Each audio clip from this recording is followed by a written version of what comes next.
Hello students, welcome to the EAD online classes. Students, हम लोगों ने 6 चैप्टर कंप्लीट, छः टॉपिक कंप्लीट कर लिए हैं, 6 लेक्चर कंप्लीट कर लिए हैं स्ट्रेंथ ऑफ मटेरियल के। अब हमें ये जो है, ये लेक्चर जो है, ये 7th लेक्चर है। ठीक है, काफ़ी चीज़ें हमने कवर कर ली है। बेसिक फंडामेंटल हमने थोड़े से स्ट्रॉन्ग किए, अभी थोड़े अभी रह रहे हैं। मैं स्टूडेंट एक बात फिर से आपसे दोबारा कहना चाहता हूँ कि बच्चों, जब कभी भी हम सीखते हैं ना, तो हमें समय लेके उस पे पूरी कमांड करनी चाहिए। कभी भी ऐसा मत करो आप जीवन में कि आप चीज़ों को जल्दबाजी में करना, कभी नहीं। चीज़ों को हमेशा समय देना। जब आप चीज़ों को समय देंगे तो डेफिनेटली उससे कुछ ना कुछ निकल कर आएगा। और जब आप स्टार्टिंग में समय देते हैं ना किसी चीज़ को सीखने में, तो आपकी रिदम जो है वो फ्लो में आती है, पूरी की पूरी रिदम में आते हो आप धीरे धीरे। ठीक है, लेकिन एक टाइम ऐसा आता है कि आप उस चीज़ में फिर एक्सपर्ट होने लग जाओगे। धीरे धीरे चीज़ें को करोगे फिर एक्सपर्ट हो जाओगे, और फिर जब एक्सपर्ट हो जाओगे तो फिर आप स्पीड पकड़ सकते हो। गाड़ी अगर अच्छी सी चलानी आती होगी तभी तो तेज़ चलाओगे। गाड़ी अभी सीख रहे हो आप, तो अभी धीरे ही चलाना है। एक एक पॉइंट हमें सीखना है। जब सारे कंसेप्ट हमारे बिल्ड हो जाएंगे फिर हम तेज़ी से मूव करेंगे। देखो किस तरह से फिर फटाफट से फटाफट धड़ाधड़ से धड़ाधड़ उड़ाएंगे सारे कोर्सेज। जितने भी हमारे टॉपिक है सारे सारे जल्दी से जल्दी उड़ाएंगे। और एक चीज़ ध्यान से रखना कि देखना, अभी आप खुद देखना, जब मैं आपको क्वेश्चंस कराऊंगा स्ट्रेंथ ऑफ मटेरियल के, उसमें मेरी स्पीड देख लेना और लेक्चर में जो मेरी स्पीड है उसको कंपेयर कर लेना। लेक्चर में मैं बहुत धीरे जा रहा हूँ, बहुत आराम से प्यार से, ये मेरी बिल्कुल स्लो स्पीड है। ठीक है, क्योंकि इसमें हम कंसेप्ट क्या कर रहे हैं, बिल्ड कर रहे हैं। तो चलिए जी, बात कहानी हमने शुरू करी थी, वॉल्यूमेट्रिक स्ट्रेन तक हमने बात कर ली थी। ठीक है, तो वॉल्यूमेट्रिक स्ट्रेन से हमने बात कर ली थी। हमें पता है कि जो हमारी वॉल्यूमेट्रिक स्ट्रेन है, ठीक है, volumetric strain triaxial loading में क्या आई थी बच्चे, यह आई थी epsilon V is equal to 1 minus 2 mu divide by E, bracket में sigma X plus sigma Y plus sigma Z, ये आ गई थी। अब देखो, एक लोडिंग होती है बच्चों हाइड्रोस्टैटिक लोडिंग कंडीशन, और उसी लोडिंग कंडीशन में आपका बल्क मॉडुलस डिफाइंड है। इसलिए मैंने यहाँ छोड़ दिया था कि बल्क मॉडुलस क्या होता है, वो यहाँ से देखेंगे। बल्क मॉडुलस हमेशा बच्चे ध्यान रखना हाइड्रोस्टैटिक लोडिंग कंडीशन में ही कैलकुलेट किया जाता है। क्या होती है हाइड्रोस्टैटिक लोडिंग कंडीशन, हेडिंग डालेंगे यहाँ पे। सबसे पहले हम समझेंगे hydrostatic loading condition. Hydrostatic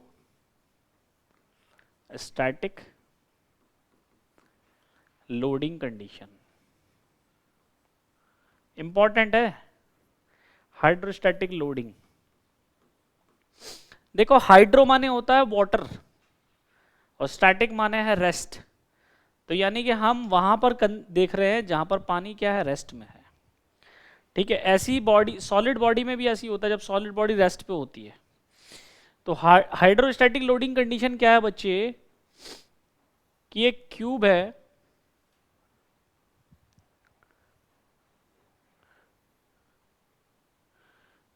hydrostatic loading condition देखो क्या है। यहां पे हम पास्कल लॉ लगाते हैं। पास्कल लॉ क्या होता है, रेस्ट पे लगता है। पास्कल लॉ की क्या कंडीशन है, पास्कल लॉ की कंडीशन ये है कि जब कभी भी कोई भी फ्लूइड रेस्ट पे होगा, कौन सा फ्लूइड, इनकम्प्रेसिबल फ्लूइड, तो उसके किसी भी पर्टिकुलर पॉइंट पे जो प्रेशर इंटेंसिटी होगी हर डायरेक्शन में वो सेम रहती है। ये हमारा पास्कल लॉ है। और pascal law is only applicable for the incompressible fluid, it is not applicable for the compressible fluid. Incompressible fluid में ही आप पास्कल लॉ लगाते हैं, क्योंकि इनकम्प्रेसिबल फ्लूइड में आपका जो फ्लूइड लिंक होता है वो एज ए रिजिड लिंक की तरह बिहेव करता है पावर ट्रांसमिशन के लिए। थ्योरी ऑफ मशीन जब हम पढ़ेंगे तब मैं बताऊंगा वहाँ फ्लूइड लिंक कैसे पावर ट्रांसमिट करता है। जैसे आपकी हाइड्रोलिक क्रेन्स होती हैं, जैक्स होते हैं हाइड्रोलिक, तो वहाँ पर कैसे पावर ट्रांसमिट हो रही है, एक तरह से फ्लूइड जो है लिंक का काम करता है। पर अभी हम उसमें नहीं जाएंगे। अभी हम हाइड्रोस्टैटिक लोडिंग कंडीशन क्या है कि तीनों प्लेन पे एक्स वाई और जेड डायरेक्शन में जो स्ट्रेस होगी वो समान होगी। रीजन, क्योंकि प्रेशर जो है वो तीनों प्लेन पे समान है, तो क्यूब का एरिया भी समान है, तो प्रेशर समान, एरिया समान, स्ट्रेस समान। समझ में आ रही है बात? तो हाइड्रोस्टैटिक लोडिंग कंडीशन एक ऐसी कंडीशन कि जिसमें stress in all direction must be same, stress in all direction must be same. तो हाइड्रोस्टैटिक लोडिंग कंडीशन क्या है कि यहां पर स्ट्रेस जो है क्या, कि एक्स डायरेक्शन की स्ट्रेन, वाई डायरेक्शन की स्ट्रेन नहीं, sorry stress, stress stress not strain, x direction की स्ट्रेस, वाई डायरेक्शन की स्ट्रेस, जेड डायरेक्शन की स्ट्रेस बराबर होगी सिग्मा के। ये हमारी हाइड्रोस्टैटिक लोडिंग कंडीशन है। और आपको एक बात ध्यान रखनी है नोट करके, हाइड्रोस्टैटिक लोडिंग कंडीशन में ही बल्क मॉडुलस निकाला जाता है। बल्क मॉडुलस जो है वो सिर्फ इसी लोडिंग कंडीशन से आया है, वो सिर्फ इसी लोडिंग कंडीशन से आया है। हमने देखना है कैसे आया है, अभी मैं आप बताऊंगा आपको। तो हाइड्रोस्टैटिक लोडिंग कंडीशन के हिसाब से वॉल्यूमेट्रिक स्ट्रेन क्या आती है, यहाँ पे हम पुट कर सकते हैं। देखो वॉल्यूमेट्रिक स्ट्रेन क्या होगी हमारी, ये होगी 1 minus 2 mu by E into कितना हो जाएगा हमारा 3 सिग्मा, यही तो हो जाएगा हमारा 3 सिग्मा, ठीक है 3 सिग्मा। अब देखो थोड़ा सा बल्क मॉडुलस को समझते हैं, उसकी डेफिनेशन क्या कहती है। थोड़ा सा हम बल्क मॉडुलस को समझेंगे, उसकी डेफिनेशन क्या कहती है। हेडिंग डालेंगे bulk modulus. Bulk modulus, bulk माने क्या होता है, बहुत सारा, यानी कि हम इफेक्ट देख रहे हैं, इफेक्ट देख रहे हैं पूरी बॉडी का। किसका देख रहे हैं, पूरी बॉडी का। इसके नाम में छुपा है इसका कंसेप्ट, इफेक्ट देखा जा रहा है पूरी बॉडी का, बल्क मॉडुलस। तो यानी कि ये जो है पूरी बॉडी, कौन सा पैरामीटर तो जब पूरी पूरी बॉडी के बारे में बताता है वो है वॉल्यूम। तो बेसिकली ये क्या है, बल्क मॉडुलस होता है normal stress to the volumetric strain. ध्यान रखना हमेशा, बल्क मॉडुलस क्या है, it is the ratio of, it is the ratio of normal stress, normal stress to the volumetric strain, to the volumetric strain, ये कहलाता है बल्क मॉडुलस। बल्क मॉडुलस को define करते हैं के से, it is denoted by K, it is denoted by K. देखो bulk modulus क्या है,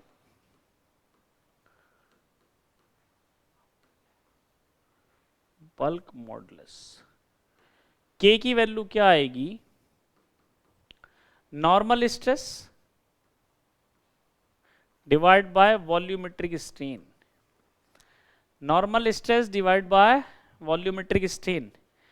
चूंकि स्ट्रेन की कोई यूनिट नहीं होती, नो यूनिट, और स्ट्रेस की यूनिट है हमारी मेगा पास्कल या पास्कल या गीगा पास्कल, कुछ भी हो सकती है। तो जनरली जब हम लेते हैं तो कौन सी लेते हैं, ये वाली लेते हैं गीगा पास्कल। किसके लिए, किसके लिए, बल्क मॉडुलस के लिए।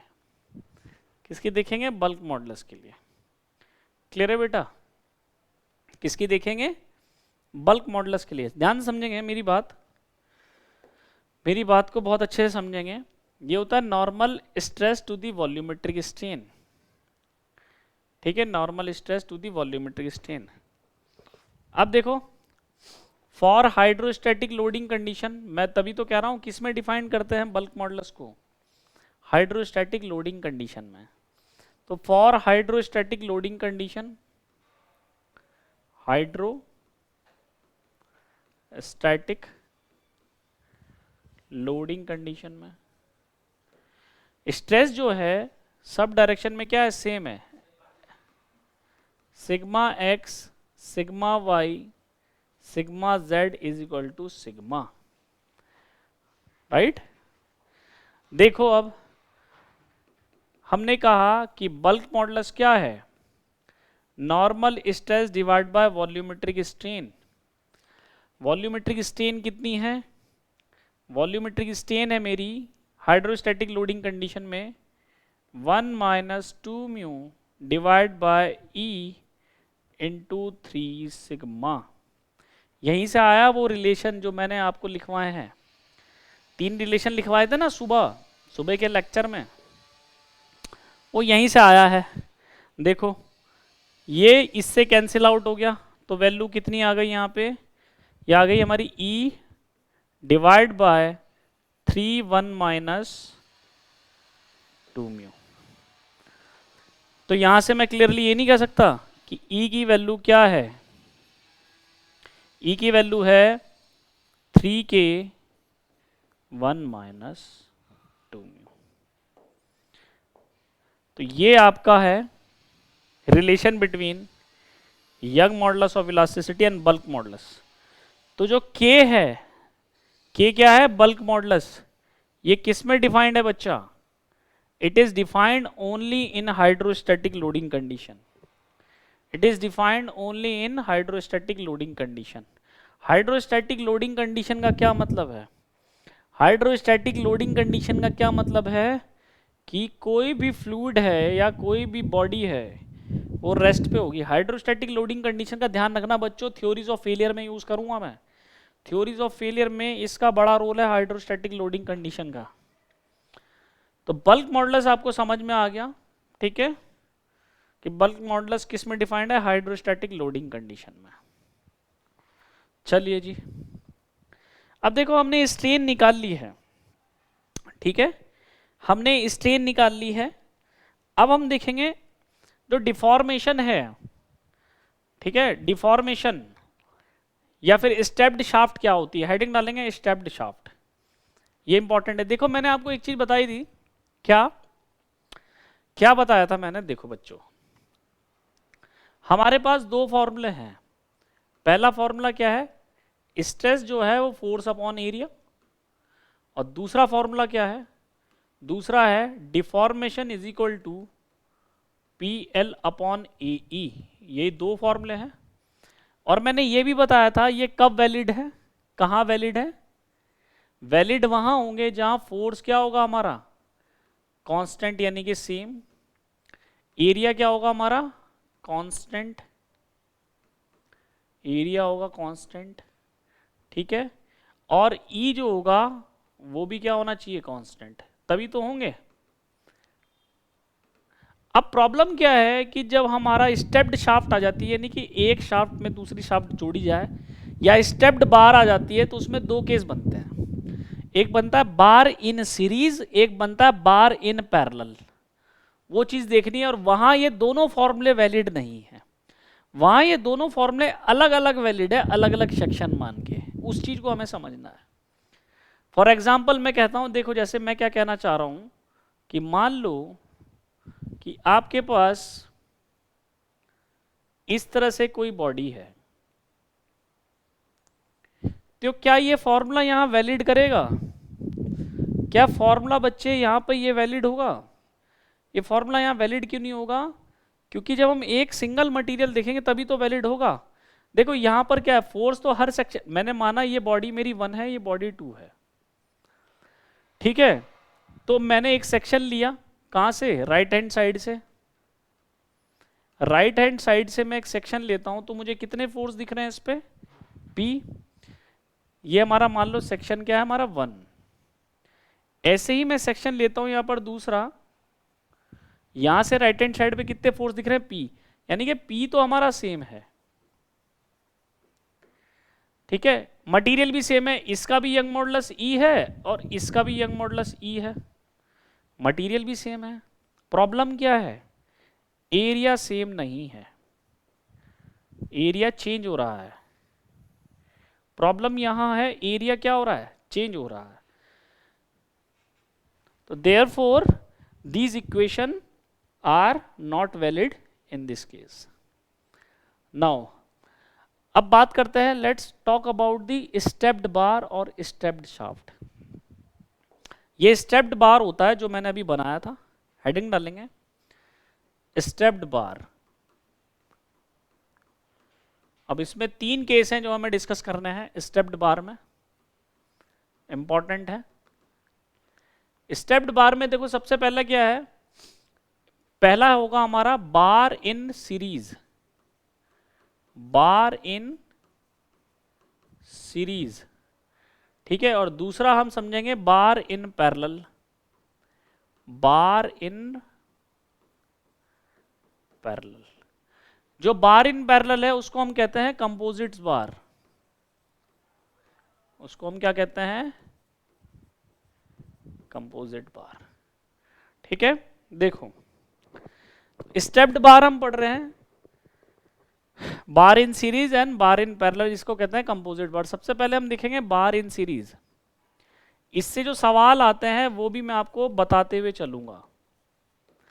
बार in series, bar in series में देखो क्या होता है, बच्चे ध्यान समझेंगे. बार इन सीरीज क्या है कि एक से ज्यादा बार होंगे सीरीज में, एक से ज्यादा बार होंगे सीरीज में. कैसे, देखो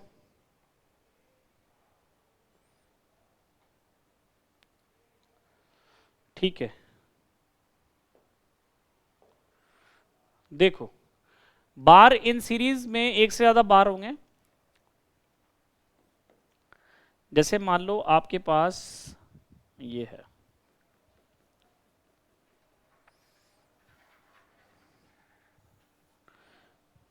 एक बार ये लेके आया हम और दूसरा बार इसके साथ हमने सीरीज में जोड़ दिया है. ये होता है हमारा बार इन सीरीज. दो हमने क्या करा, सीरीज में जोड़े. देखो माना कि हमने यहाँ पर ए क्रॉस सेक्शन, ये हमारा मान लो मेंबर 1 है और ये हमारा मेंबर 2 है. तो मेंबर 1 का A1 एरिया, मेंबर 1 का young modulus of elasticity E1, member 1 की लेंथ L1, मेंबर 2 की लेंथ L2, मेंबर 2 की लेंथ L2. मेंबर 2 पे एक फोर्स है टेंसाइल फोर्स P, मेंबर 2 पे एक फोर्स है टेंसाइल फोर्स P. ऐसे ही मेंबर 2 का area A2, young modulus E2. Clear हो रही है बात? ये सब चीजें हमें दी हुई है. अब ये सीरीज में क्या है, देखो ये इसके साथ सीरीज में जोड़ा है, सीरीज में जोड़ेंगे तभी तो बढ़ता चला जाएगा. तो सीरीज में जब होता है बार, तो याद रखना हमारी 2 कंडीशन होती हैं. सबसे पहली मैं पहले आपको समझाऊंगा फिर लिखेंगे हम. देखो अगर मैं कोई भी सेक्शन लूँ ना बच्चा, मान लो यहां मैं सेक्शन लेता हूं एक, तो इस सेक्शन के राइट हैंड साइड में कितने फोर्स दिख रहे हैं मुझे, एक फोर्स P. तो मेंबर 2 पे फोर्स कितना है P, और मेंबर 1 पे भी कितना फोर्स है P, क्योंकि एक ही फोर्स लगा हुआ है P. समझ में आ रही है बात? इसका मतलब जब बार सीरीज में होंगे तो हमारी एक कंडीशन होगी क्या, कि फोर्स जो है और लोड, फोर्स होगा मस्ट बी सेम. ध्यान रखना, फोर्स होगा हमारा same, force must be same, इस बात की ध्यान रखना. ठीक है, तो हम यहां कह सकते हैं कि P1 बराबर P2 इक्वल टू होगा P. पहली कंडीशन तो ये. दूसरी कंडीशन बच्चा ध्यान से समझना कि जब ये फोर्स हमने P लगाया है तो कुछ ना कुछ डिफॉर्मेशन इसमें होगा. तो मान लो इसका डिफॉर्मेशन कितना है, डेल्टा L2, और कुछ ना कुछ डिफॉर्मेशन इसमें होगा डेल्टा L1. तो क्या ये बराबर होंगे? नहीं, क्योंकि मान लो ये 5 mm खिसका तो ये भी 5 mm खिसका, तो टोटल कितना खिसका, 10 mm. यानी कि डिफॉर्मेशन जो होगा वो होगा एल्जेब्रिक समेशन, और एल्जेब्रिक समेशन को क्या कहते हैं, क्यूमुलेटिव. एल्जेब्रिक समेशन को क्या कहते हैं, क्यूमुलेटिव. तो दूसरी कंडीशन क्या आएगी, दूसरी कंडीशन ये आएगी डिफॉर्मेशन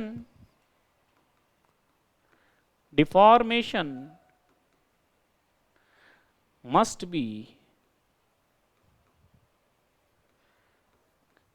क्यूमुलेटिव।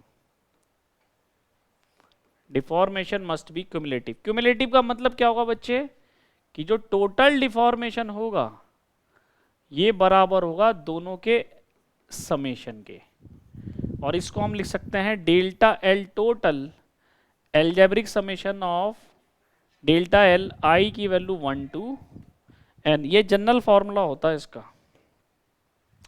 ये हमारा जनरल फॉर्मूला है डिफॉर्मेशन का। इसका मतलब होता है क्यूमुलेटिव, क्योंकि ये ऐड होगा, तो सीरीज में इस कंडीशन का ध्यान रखना है। तो कैसे निकालेंगे, देखो यहां पे हम कैसे निकालेंगे, देखो बच्चों,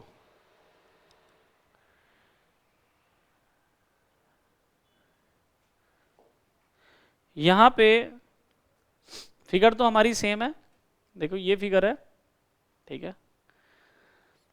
देखो मेंबर 1 हमारा, मेंबर 2 अलग अलग मेंबर है, तो डिफॉर्मेशन देखेंगे, total deformation, total deformation,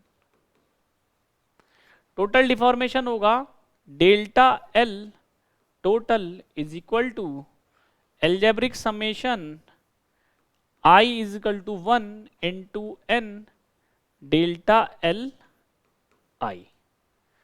delta L I समझ में आ रहे, मेंबर जितने हैं उनको जोड़ते चले जाओ।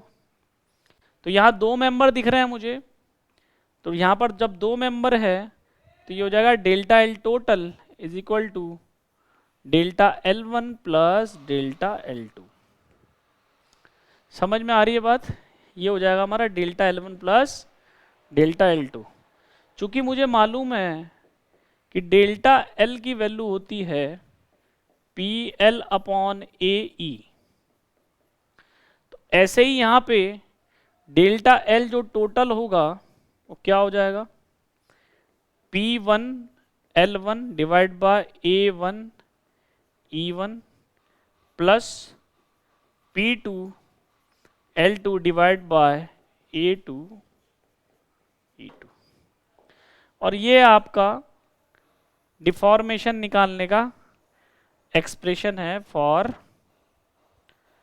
Stepped bar, for stepped bar. अब स्टेप्ड बार में मुझे मालूम है यहाँ पे इस फिगर में कि P1 बराबर क्या है, मुझे यह मालूम है कि P1 बराबर क्या है, P2 बराबर है P, यही तो वैल्यू है।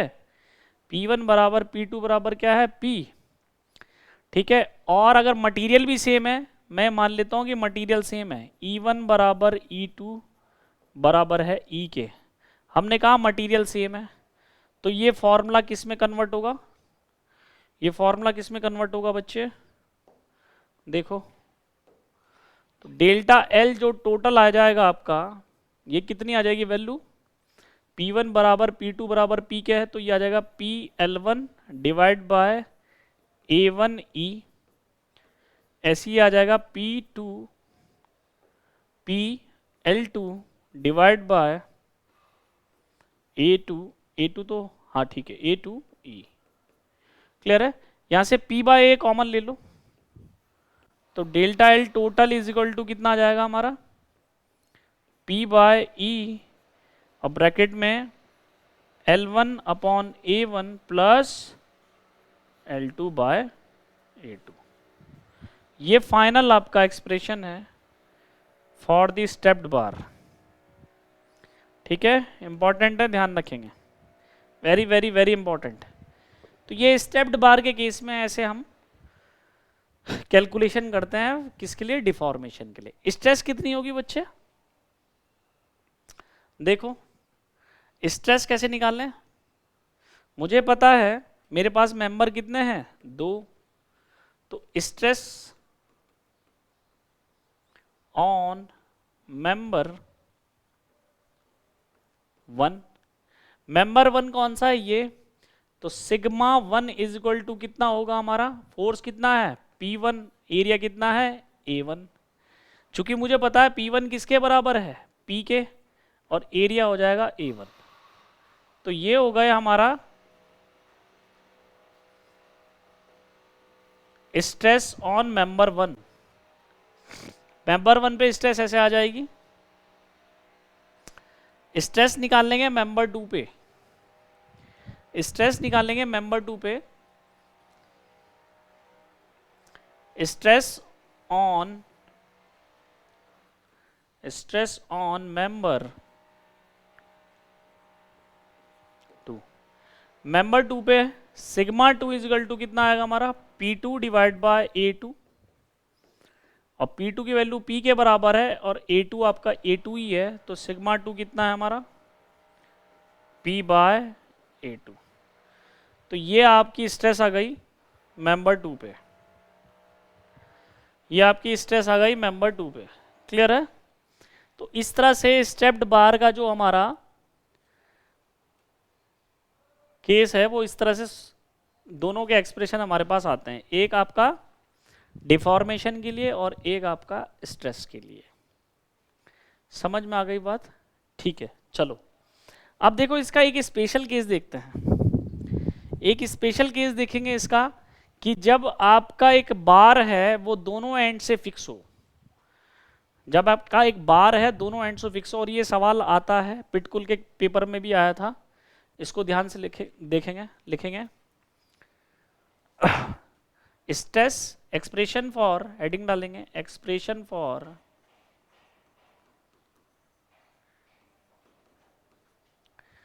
Stress, expression for stress when bar is fixed at the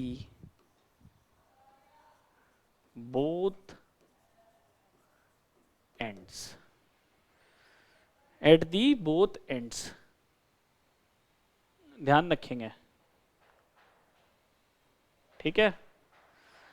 ये हमें एक्सप्रेशन निकालना है कि स्ट्रेस को फाइंड आउट करना है जब बोथ एंड हमारे फिक्स्ड हो। देखो कैसे करना है इसको, इसको हम देख लेते हैं कैसे करना है। देखो बच्चों, एक आपके पास बार है,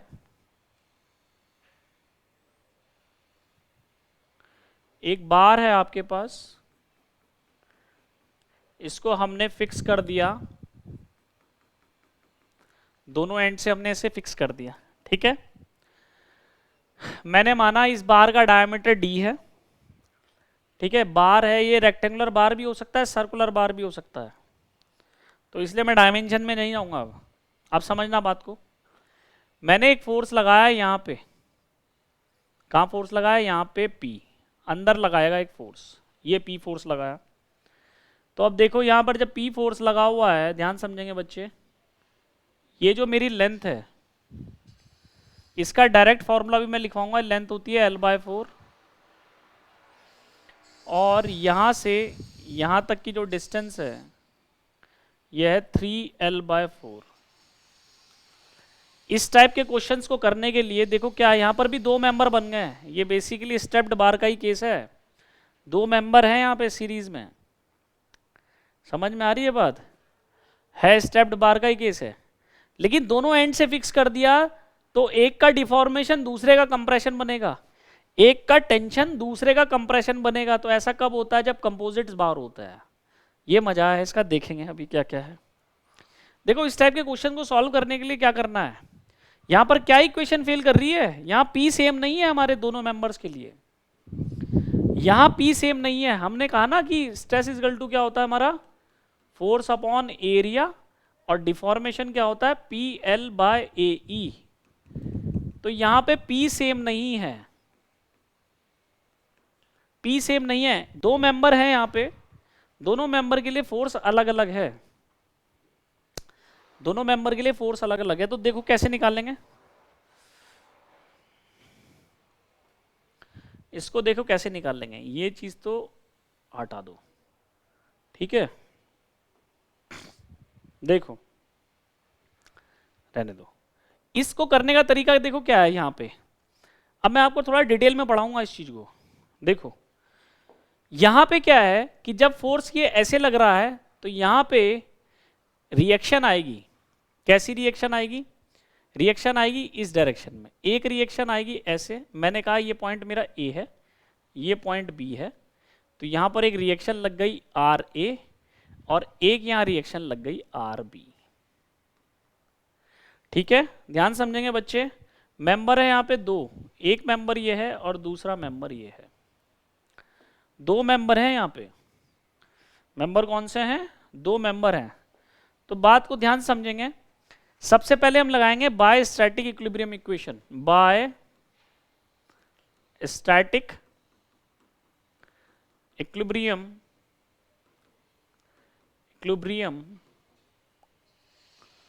इक्वेशन। स्टैटिक इक्विलिब्रियम इक्वेशन क्या कहती है कि हमारे पास algebraic summation of F x is equal to 0, algebraic summation of F Y is equal to 0, algebraic summation of M is equal to 0। ये हमारे पास स्टैटिक इक्विलिब्रियम इक्वेशन है टू डायमेंशन में। किस में है ये? For two dimension. Two dimension में हम स्टैटिक इक्विलिब्रियम इक्वेशन लगा रहे हैं। तो बच्चों आप ध्यान से समझेंगे।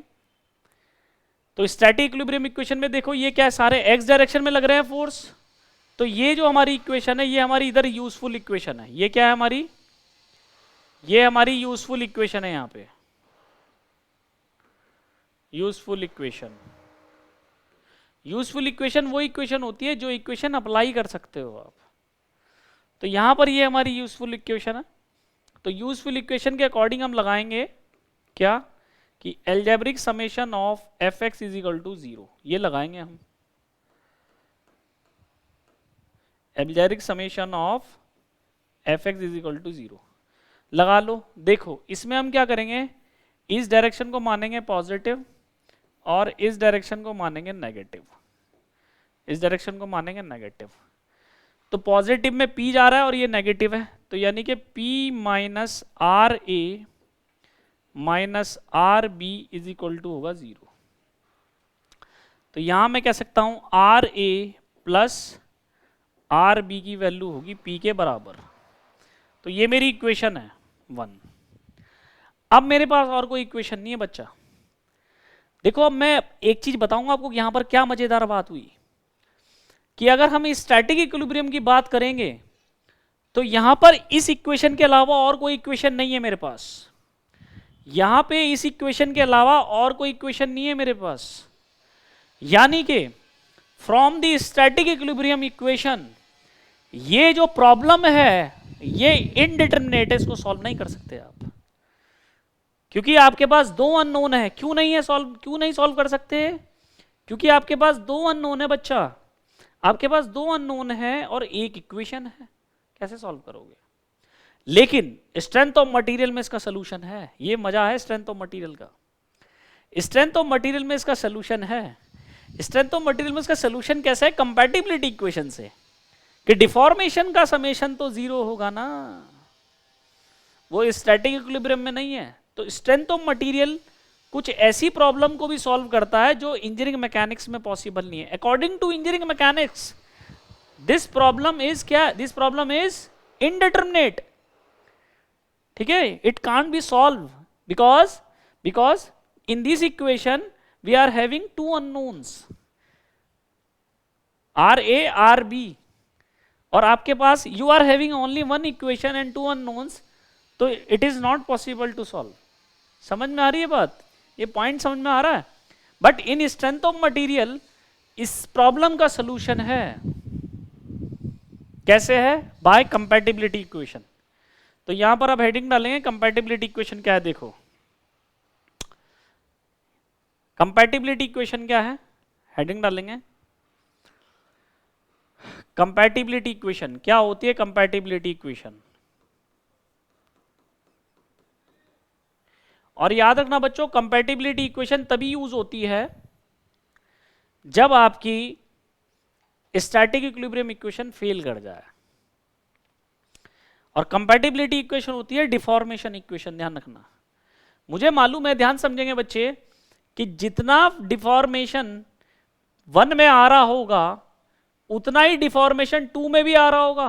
क्यों? क्योंकि ये दोनों एंड से फिक्स है।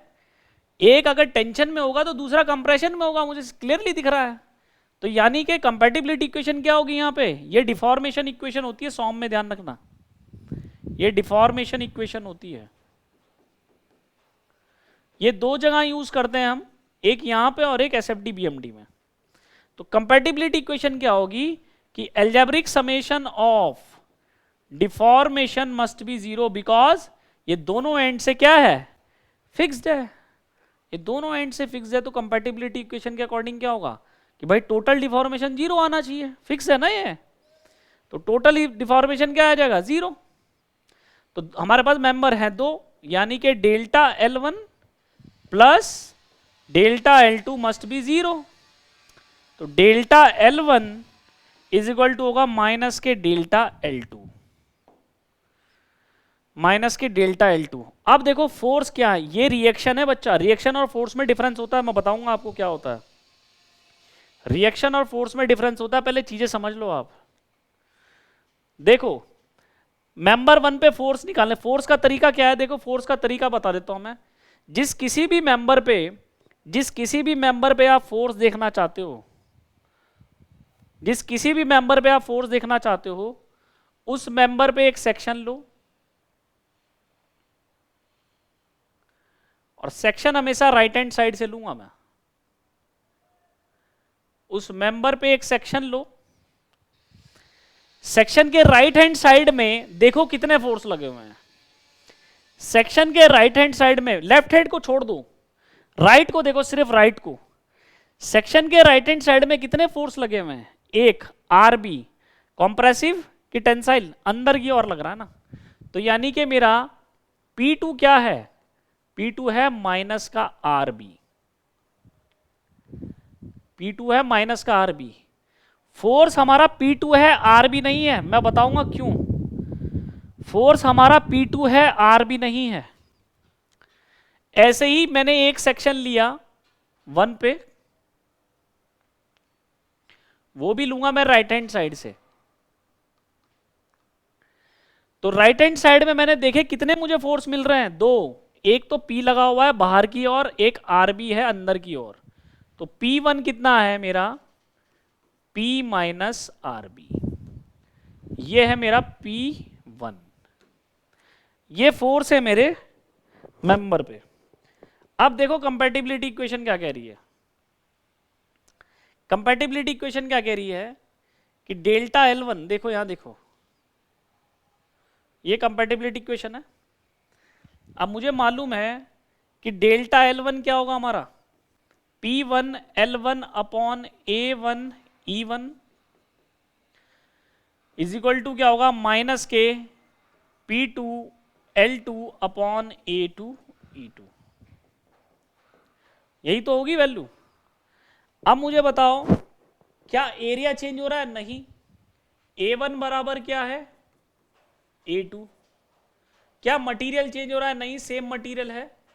तो E1 बराबर क्या है? E2।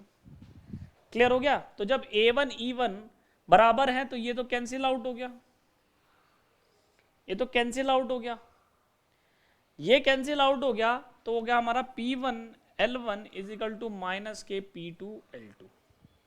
P1 कितना आया था? P1 आया था मेरा P minus R B into L1 कितना था? L by 4।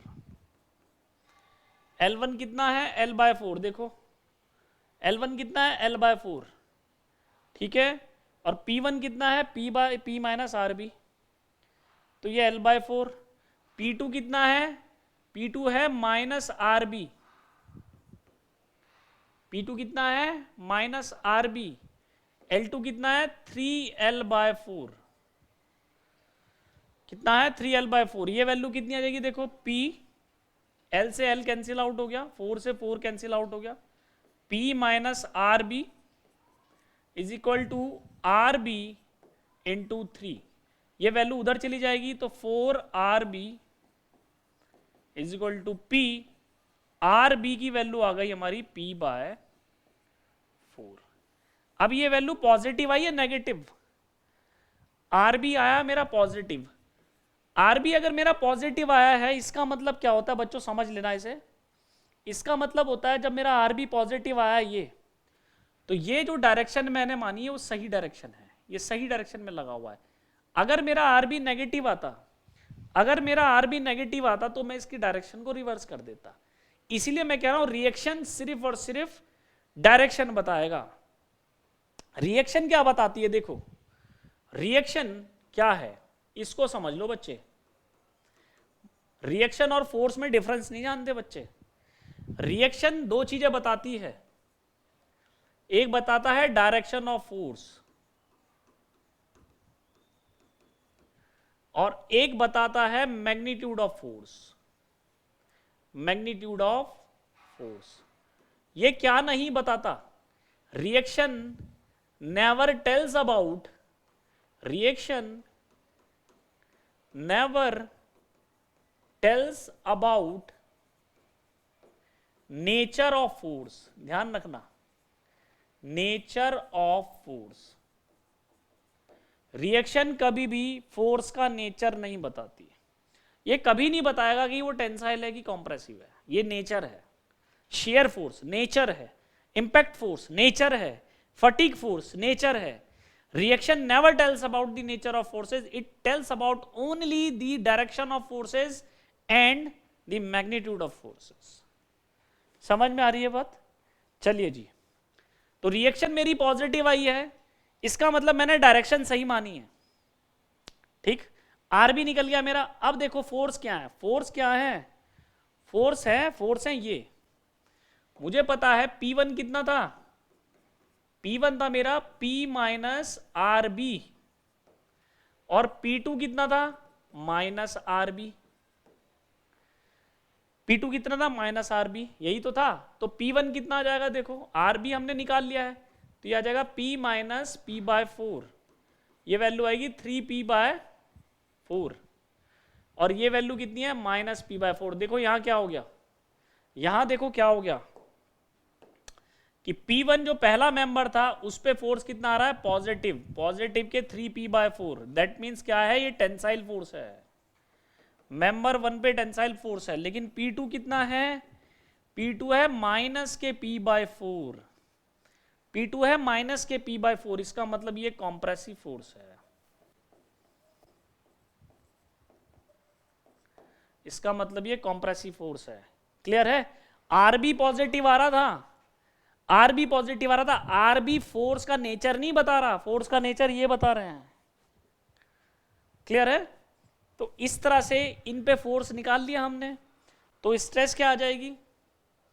स्ट्रेस होता है फोर्स अपॉन एरिया। स्ट्रेस क्या आ जाएगी मेंबर 1 पे? स्ट्रेस आ जाएगी, स्ट्रेस मेंबर 1 पे कितनी आएगी? Sigma 1 is equal to P1 divide by A. Area तो दोनों का सेम है ना, एरिया दोनों का सेम है। P1 डिवाइड बाय ए। ऐसी जो स्ट्रेस होगी हमारी 2 पे, सिग्मा 2 कितनी आ जाएगी हमारी? P2 divide by A, where P1 कितना है? P1 है आपका 3P बाय 4, और P2 कितना है? P बाय 4, लेकिन कौन सा है? कॉम्प्रेसिव। ये क्या है? टेंसाइल। ये है टेंसाइल। समझ में आ गई बात बच्चे? ये बात समझ में आ रही है? क्लियर है? इस टाइप से सॉल्व करना है। अब इसका एक डायरेक्ट फार्मूला बताता हूं आपको कि ये इतना बड़ा करेंगे क्या बार बार? इतनी कैलकुलेशन करेंगे? इतनी कैलकुलेशन थोड़ी ना करेंगे, है ना? इसका डायरेक्ट रिलेशन देखो, डायरेक्ट कैसे कैलकुलेशन होगी हमारी। कंपैटिबिलिटी इक्वेशन समझ में आई? कंपैटिबिलिटी इक्वेशन समझ में आई? अब देखो डायरेक्ट कैसे करना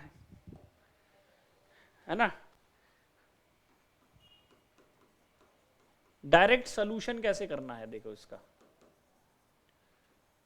ये तभी लगेगा फॉर्मूला, जो मैं फॉर्मूला आपको लिखवा रहा हूं, ये तभी लगेगा जब एक्सियल रिजिडिटी यानी कि product of area into E same हो। याद रखना, ये जो डायरेक्ट सोल्यूशन है इट इज वैलिड ओनली, ये वैलिड तब होगा, valid only when product of A into E is equal to क्या हो, सेम, दोनों के लिए। तो हमारे पास ये था इस टाइप से।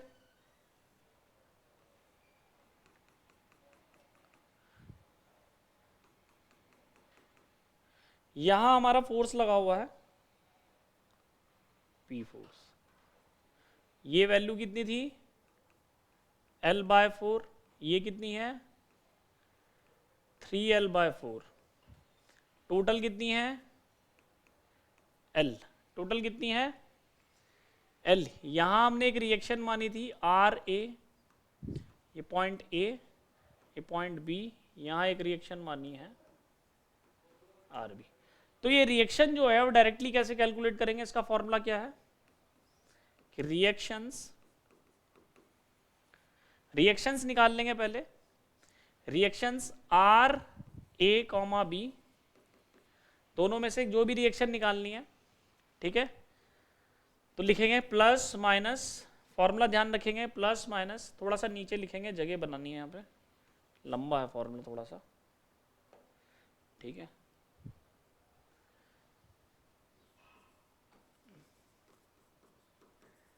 रिएक्शन आर कैसे निकालेंगे, यहाँ पे लिखेंगे देखो प्लस माइनस लोड जो आपका लगा हुआ है बीच में, जो भी लोड आपका लगा हुआ है वो, into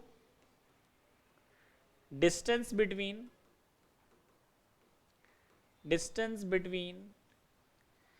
load,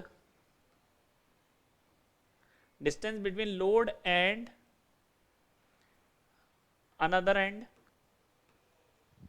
another end divide by total distance।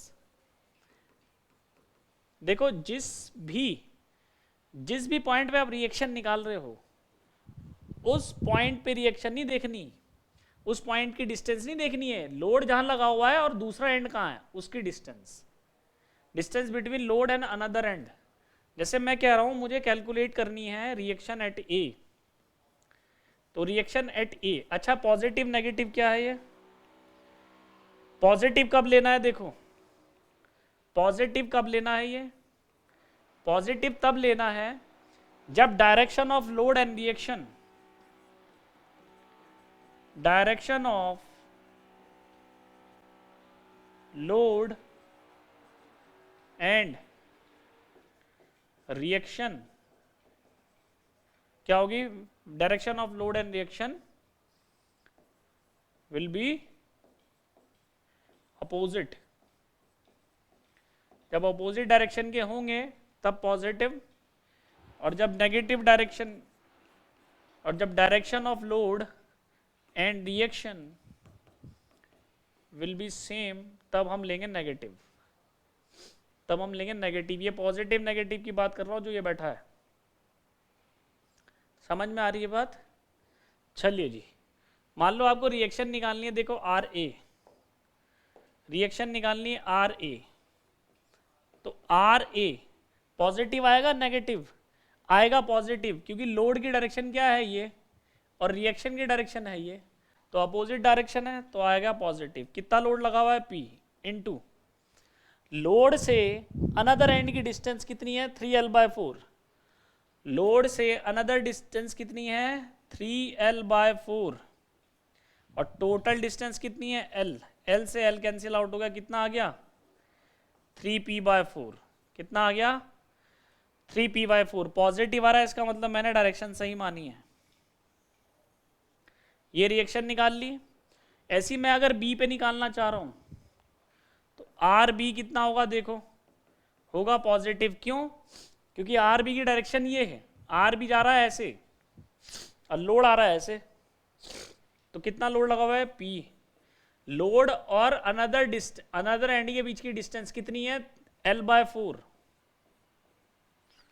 Divide by L से L कैंसिल आउट हो गया, कितना आ गया आंसर P/4, कितना आ गया P/4, यही आ रहा था, यही आ रहा था, लेकिन ये तब है जब एक्सियल रिजिडिटी आपकी क्या हो सेम। ये तब है जब एक्सियल रिजिडिटी क्या हो आपकी सेम। क्लियर हो गया? तो ये रिएक्शन हमने निकाल ली, दोनों रिएक्शन पॉजिटिव आ रही है, यानी कि दोनों की डायरेक्शन हमने क्या मानी है, सेम। तो आर बी कितना आ गया, ये भी आ रहा है पी बाय 4, आर ए कितना है 3p/4। तो क्लियरली मुझे दिख रहा है कि इस पे हमारा ये जो है ये मेंबर 1 है मेरा, ये मेंबर 2 है। तो मेंबर 1 पे हमारा रिएक्शन कितना है 3p/4, रिएक्शन कितनी है 3p/4। देखो अब स्टैटिक इक्विलिब्रियम इक्वेशन क्या कहती है, स्टैटिक इक्विलिब्रियम इक्वेशन क्या कहती है बच्चे, वो ये कहती है कि R A plus R B is equal to P. तो पी को हम क्या लिख सकते हैं, देखो, और यहां पर मैंने आपको पिछली क्लास में क्या करवाया, अभी पिछले क्लास कह रहा हूं सॉरी, अभी पीछे क्या करवाया था कि हमारा P1 कितना होगा, हमारा P माइनस आर बी, और P2 कितना होगा माइनस आर बी। तो ये वही वैल्यूज आ गई जो हमने पहले लिखी। तो समझ में आ गई, समझ में आ गया कैसे हमें कैलकुलेट करना है रिएक्शन जब हमारे दोनों एंड क्या रहेंगे फिक्स्ड। ये स्पेशल केस था। अब देखेंगे कंपोजिट बार क्या होता है, क्या देखेंगे कंपोजिट बार, हेडिंग डालेंगे कंपोजिट बार।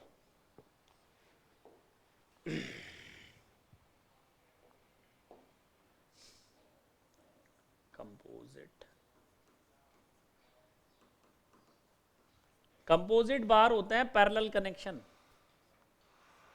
ये होता है बार इन पैरेलल,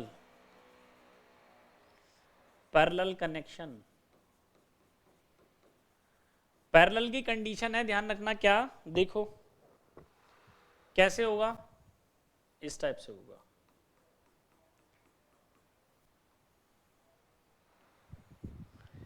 कि हमारे दो मटेरियल हैं, उसको एक साथ जोड़ देंगे उठा के, दो मटेरियल एक साथ जोड़ देंगे उठा के। एक तो मटेरियल ये हो गया बीच में,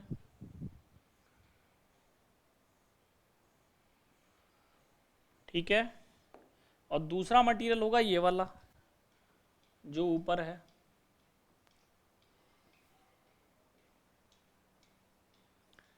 दो ही बना लो, इतना क्या बनाना है ना।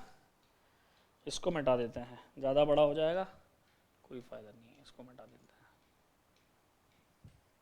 ठीक है, देखो ये हमारा पैरेलल कनेक्शन है बच्चा, ये पैरेलल कनेक्शन है। मैंने क्या किया, मैंने एक फोर्स लगाया यहाँ पे P, मेंबर है हमारे पास दो, मेंबर है दो, एक मेंबर ये है, दूसरा मेंबर ये है, दोनों की लेंथ यहाँ सेम है, ध्यान रखना L1 बराबर L2 बराबर L रहती है इसमें। तो चूंकि लेंथ सेम है, ध्यान से समझना बच्चे, चूंकि लेंथ सेम है, जब फोर्स हम लगाएंगे तो फोर्स से क्या होगा डिफॉर्मेशन, तो डिफॉर्मेशन ये आ जाएगा, ठीक है, ये डिफॉर्मेशन आ जाएगा इतना, ये डिफॉर्मेशन आया, ये हमारा डिफॉर्मेशन आया, ये डेल्टा एल, ये हमारा डिफॉर्मेशन आया। तो क्या दोनों मेंबर के लिए डेल्टा एल समान नहीं होगा, बिल्कुल होगा। तो कंपोजिट बार की कंडीशन है दो, पहली कि जो डिफॉर्मेशन होगा वो होगा सेम, डिफॉर्मेशन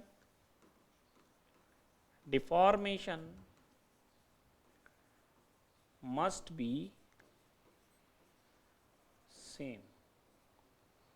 समझ में आ रही है बात, deformation must be same. Delta L1 बराबर डेल्टा L2 बराबर डेल्टा L, पहली चीज। दूसरा फोर्स देखो बच्चे, फोर्स देखो बच्चे, यहाँ पे क्या है कि इस मेंबर की, क्योंकि ये मटेरियल अलग अलग है, सेम मटेरियल नहीं है, इसमें माना हमने ये है E1 और ये है E2, ठीक है, चूंकि मटेरियल अलग अलग है तो जो फोर्स है वो भी अलग अलग ही होगा भाई, जो फोर्स है वो भी अलग अलग होगा। तो इसका फोर्स हमने मान लिया P1 क्योंकि ये अलग तरीके से डिफॉर्म होगा, इसका फोर्स है हमारा P2, और ये जो P लगा हुआ है फोर्स, ये क्युमुलेटिव होगा। यहां पर फोर्स क्युमुलेटिव होता है, यहां पर फोर्स जो है, force must be cumulative, cumulative, यानी कि जो P है ये बराबर होगा P1 प्लस P2 के। ये दो कंडीशन आपको ध्यान रखनी है, ये दो कंडीशन आपको ध्यान रखनी है बच्चा। अब देखो इसको सॉल्व कैसे करेंगे, अब इसको सॉल्व कैसे करेंगे, याद रखना बच्चों, क्वेश्चन में ये जो P है ये हमेशा गिवन होता है, ये वैल्यू हमेशा गिवन होती है क्वेश्चन में, क्वेश्चन में हमेशा ये वैल्यू गिवन होगी, ध्यान रखना। तो हम क्या करेंगे, देखो मुझे पता है कि जो सिग्मा 1 है स्ट्रेस वो होगी P1 डिवाइड बाय A1, ऐसी सिग्मा 2 जो होगी वो आ जाएगी P2 डिवाइड बाय A2, और यहां से हम P1 की वैल्यू निकाल सकते हैं सिग्मा 1 A1, यहां से P2 की वैल्यू निकाल लेंगे सिग्मा 2 A2। समझ में आ रही बात, वो इस इक्वेशन में पुट करेंगे, क्योंकि P की वैल्यू मुझे पता है P1 प्लस P2, तो P की वैल्यू गिवन होगी, तो P1 को हम लिखेंगे सिग्मा 1 A1 और P को हम लिखेंगे इसको सिग्मा 2 A2। तो एक इक्वेशन तो बच्चों हमारे पास ये आ गई, एक इक्वेशन ये आ गई हमारे पास, ठीक, एक इक्वेशन हमारे पास ये होगी। और इस इक्वेशन में हमारे पास क्या क्या गिवन है, P भी गिवन है, A1 भी गिवन है और A2 भी गिवन है, ये तीनों की वैल्यू क्या है हमारे पास गिवन है।